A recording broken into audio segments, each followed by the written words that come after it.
Comment communiquer sans pudeur à mon partenaire ce qui ne me convient pas dans notre relation et éviter la dispute ou l'éloignement? Bonjour à toi sur cette vidéo et bienvenue sur ma chaîne YouTube. Dans cette vidéo, je vais te parler de couple, de relations amoureuses et surtout de communication. La communication, je pense que c'est un pilier fondamental dans la poursuite d'une relation amoureuse, mais aussi dans l'équilibre d'un couple et même dans la vie en général, savoir communiquer sans violence, en étant non violent et tout simplement savoir en fait dire ce qui va et ce qui ne va pas. Je pense que c'est l'une des plus grandes forces qu'on peut donner en fait dans la réussite des relations sociales et même dans la relation interpersonnelle qu'on va avoir avec nous-mêmes. Enfin bref, avant de rentrer dans le vif du sujet, je vais me présenter à toi. Je suis Chloé Mercaer et je suis ton experte en amour de toi et en relations amoureuses, et dans mes vidéos, dans ma chaîne YouTube, à travers mes conseils, en fait, je t'apprends à t'aimer et à te valoriser et à devenir cette femme ou cet homme inspirant, c'est-à-dire cette personne qui inspire le respect, qui respire la confiance en elle et surtout qui aspire à une vie et à des relations épanouissantes. Je pense que mon meilleur élément que je peux te donner en fait dans cette vidéo, c'est de prendre connaissance de ce qu'on appelle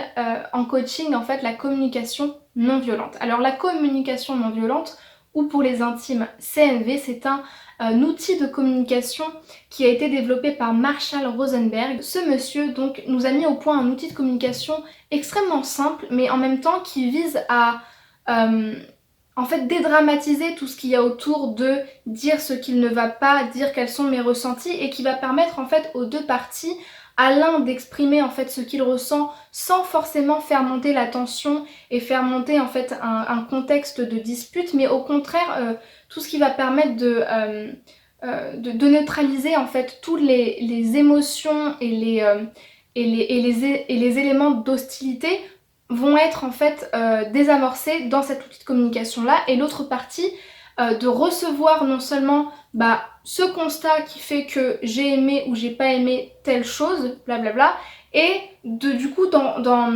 d'être invité en fait à répondre avec la même facilité de communication et la même légèreté de communication. Donc il faut savoir que cet outil de communication, la seule règle en fait qu'on va lui mettre, c'est l'idée que je n'ai pas envie de détruire l'autre, et j'ai vraiment envie de faire que la relation fonctionne à long terme. Donc c'est pas un outil de communication qui va vous servir à comment avoir le dernier mot, ou comment avoir toujours raison, ou comment faire que l'autre se sente mal quand je lui parle. C'est vraiment un outil de communication qui vous permette de mettre les choses à plat de manière adulte, mature, sereine, et surtout de faire qu'on avance ensemble. Donc c'est un outil de communication d'empathie en fait avec l'autre, et de sérénité en fait, si je puis dire. Il y a plusieurs points que Marshall Rosenberg nous donne dans ce processus de communication. Le premier en fait, ça va tout simplement être de constater. Qu'est-ce qui se passe? Qu'est-ce que moi j'ai pas aimé, moi personnellement? Donc en fait, moi je dirais dans un premier point, c'est une communication, un checking, ce que j'appelle un checking, check-out personnel. Qu'est-ce que moi je ressens? Quelles sont mes émotions? Qu'est-ce que j'ai pas aimé? Qu'est-ce qui fait que là je me sens mal et que j'ai envie de me disputer ou que j'ai envie de pas parler à la personne?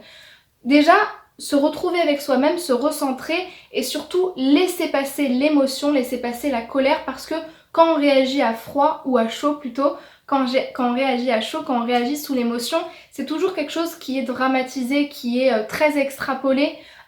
Et peut-être même à l'extrême. C'est pour ça que souvent on dit que quand on est énervé on dit des choses qu'on pense pas, c'est parce que sur le coup on réagit avec l'émotion et pas avec la tête froide, reposée et presque déjà impersonnelle à ce qui vient de se passer.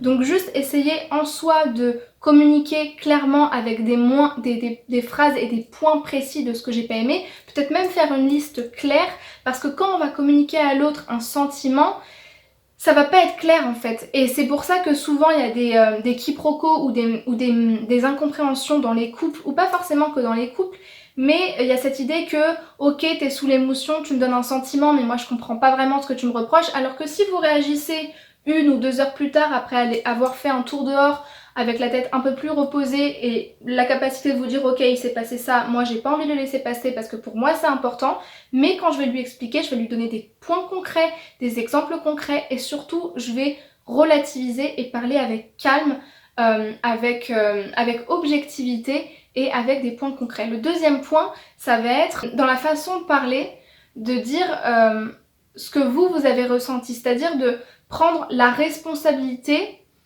d'être la cause première de ce que vous avez ressenti et non pas forcément l'autre. Exemple, si ce qu'a fait l'autre vous a mis en colère, c'est vous qui avez ressenti de la colère parce que à un moment donné, tu as fait ça et moi, parce que tu as fait ça, j'ai eu la sensation que tu m'insultais, tu me manquais de respect, tu as sali la maison, tu as dit ça de ma meilleure amie et du coup, ça ne m'a pas plu à moi. Et vous voyez déjà quand je dis tu, il y a un aspect très hostile, très agressif. Alors que si je viens vers la personne et que je dis bon écoute, moi tout à l'heure j'ai pas aimé parce que j'avais lavé toute la maison et quand t'es arrivé avec tes chaussures, ça a tout sali, je trouve que c'est un manque de respect. Donc je prends la responsabilité que dans le constat que je fais, j'interprète en fait et je dis à l'autre que moi je l'ai interprété comme quelque chose de personnel qui allait envers moi. Et du coup, l'autre comprend que oui, bah ça t'a fait mal à toi pour cette raison-là, mais c'est pas spécialement moi qui suis tout de suite attaquée. Et ça invite en fait l'autre à tout de suite réagir avec beaucoup plus d'empathie en fait envers vous, parce que non seulement vous prenez des pincettes pour lui parler et vous n'êtes pas tout de suite en train de l'accuser, mais surtout il comprend que ok, bah là il a dépassé une limite et il est invité à se remettre en question sans risquer d'être jugé ou sans risquer d'être la risée ou le bouc émissaire quelque part. Donc c'est important déjà juste de mettre ces deux points de communication en place, en pratique. Dans ce processus de communication, il y a d'autres points qui, si ça vous intéresse, je pourrais faire une autre vidéo pour vous les expliquer en détail, plus en profondeur. Dites-le moi dans les commentaires si vous voulez connaître en fait tout le processus de communication, de la communication non violente justement. Et dites-moi surtout si, quand vous avez mis ces deux premiers points en pratique, qu'est-ce que ça a changé dans votre façon de communiquer avec votre partenaire ou avec vos amis, peu importe. Je serais ravie d'en savoir plus et de pouvoir vous répondre à vous personnellement. Merci d'avoir regardé cette vidéo jusqu'à la fin. Si vous avez aimé mon travail, mettez-moi un pouce bleu et abonnez-vous à la chaîne pour recevoir toutes les prochaines vidéos. Vous pouvez réserver votre appel expert avec moi gratuitement en cliquant sur le lien en description. Et n'hésitez surtout pas à regarder les vidéos qui seront sur votre droite pour regarder des vidéos sur le même thème, communication, couple, confiance en soi. Je vous laisse regarder tout ça. Je vous dis à très vite et surtout, prenez soin de vous.